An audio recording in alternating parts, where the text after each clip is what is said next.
Hardware and software requirements. Now, we need an ESP32 board and we also need an Arduino board. These are the hardware requirements since we are going to connect the ESP board with Arduino board.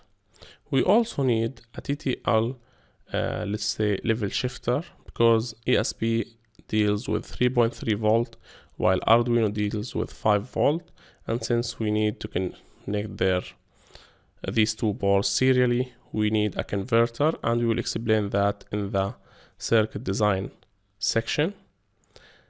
Now you also need wires, a USB cable to connect your Arduino board to your computer, and another USB cable to connect your ESP board to your computer, and we will need an MQTT broker account.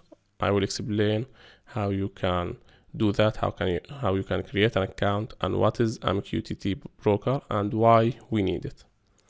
We will also need an Arduino IDE development environment, and I'm going to explain how you can install it and how you can add the libraries we need to implement this project.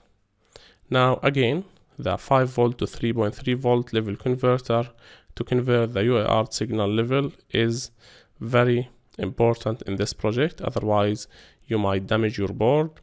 And these are the things that you need to have before moving forward. If you just want to gain knowledge, you can skip the hardware part and keep watching this course, but if you want to do this practically, you need to have these two boards and the converter as well. Thanks for watching this lesson.